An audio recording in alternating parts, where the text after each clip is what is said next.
Okay, thank you very much. So yeah, now I present that we should start with the next presentation. The next one is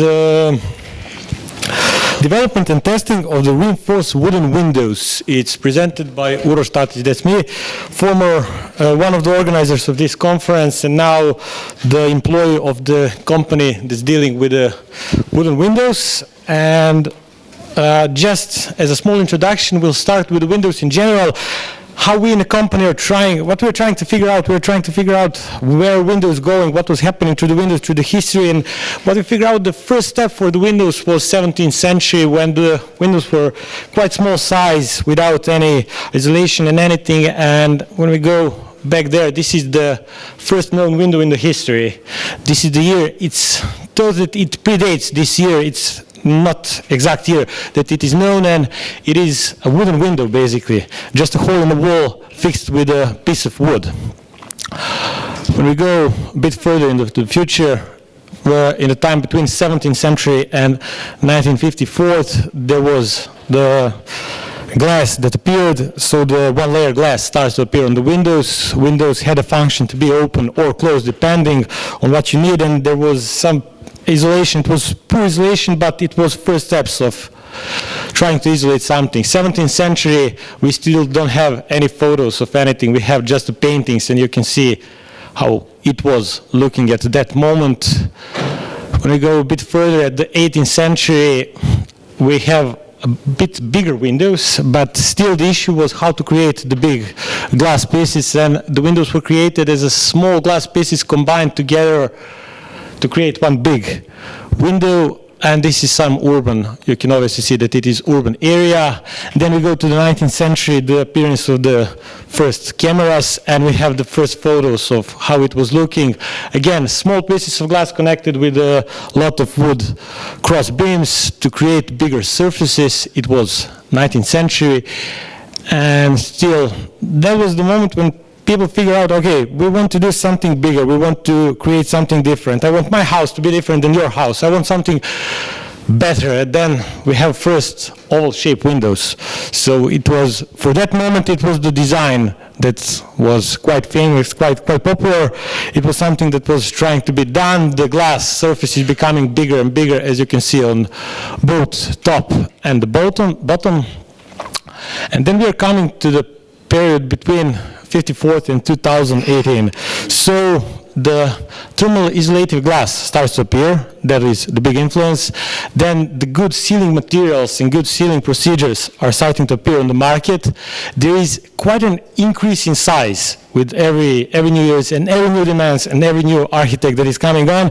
And as you have noticed probably around you, there is a lot of automatization. So you can open the window by press of a button or some other sensor or equipment. We decided to define that period as Wood Window 3.0 as it goes with the Industry 4.0. We'll explain that a bit later. Here is 1917, some suburban area in probably United States. Then the most important part for us happened, the Lego in 1919. Figure out what is the importance of the windows, and it gave the windows to the kids. And why it was important? Because those kids that were their kids are now grown-up architects, and they want to create those bigger windows still, and they still have quite imagination. So the kids were growing up in houses like this, simple suburban houses. Then in 2000s, people started to create a bit more complex houses. So I want terrace here, I want a big balcony, something like that. And we're coming to 2010, where the windows become quite complex. So you have a lot more glass on each side of the house. You can see that almost the whole top side is covered with the glass, and that trend continues till the 2018. This is one of the windows that we have developed, and now the architects want to go with even more. So more glass, and they want to go with a higher glass. Why higher glass? Well, each of us would say, okay, 1.5 meters, that's enough, that's almost one floor. No, we want to create glass that goes to the 2 floors, 3 meters, 4 meters, 5 meters. And if you try to create really luxury windows, that is a problem. So we decided to define something called Window 4.0, and we're trying just to create the window that will be as high as people need it, and that will have pretty much smart functions, so it can be integrated within the smart house that most of us want to have, and most of us will have in the future. It is interesting that through some Western country, Germany and so on, more and more smart houses is built every day. So windows also need to be smart and need to be tall. Why is it a problem to create a tall window? Well, the glass itself is not a problem, and as I said, we're creating wooden windows, and this is the problem. There is a standard for each country that says, depending on the area where your window is positioned, this is Slovenia. It does look like a chicken, but it is Slovenia, trust me on that. The standard says, depending on the area where you are, there is different wind loads, and depending on the wind loads, you can recalculate it as a pressure, and depending on the pressure, you need to create window that is just like this, 1 meter, 1 meter, 2 meter high, and you need to apply that pressure, and this middle point here must not deform more than one of these values. So we're trying to be as good as we can, so we're going through the height divided by 300. In the case of 2 meter windows, that is only 8.3 millimeters for the 2 meter window at 2000 pascals pressure for us in Slovenia. It is quite a demand for a wood. Okay, the first step for us was, let's see, we have wood. Wood is created as a lot of wooden lamellas combined together. That is a problem. That was the first problem for us. We cannot say it was not homogeneous, as one board would not be homogeneous, but then we need to combine 3 boards together. So we did initial tests. We did 4-point bending test, the simple 4-point bending test, just to figure out what is the behavior of the material, what are we dealing with, and what can we expect, and how can we numerically try to simulate that behavior of wood. As it was expected, the wood did crack in the middle, which was completely normal, but the experiment was quite good for us, since we figure out what parameters we need for modeling that. The initial step. Then we decided, okay, that was the first step, we need to reinforce it. We decided to go with the 2 simple reinforcement. At this moment we didn't have the mechanical engineer, so we also try this E-profile, expecting something different would happen. But pretty much the results for both of those profiles were same. This profile seen here is a middle mullion. That is a cross-section of that middle piece of the wood that goes between 2 casements of the wood. We created the specimens like this, as you can see here, and then we pretty much repeated the 4-point bending test just to see what would happen with that and how much better results we have. Also, what we were dealing with was what is happening with the glue surface, how the glue will handle that, what will happen, because we needed to prepare the grooves in already prepared boards. We need to glue it all together, combine it, and then test it up, and the results were promising. We figured out what we needed. So that was just the initial step for us. We tested that mullion. Then the real problem was how to see what was going on in the real in the real window. We decided to create both windows without reinforcement and with reinforcement that was having the best results, and that was pretty much the simplest to create. And we decided to create the tests without windows, so just to use the wooden frame that goes outside.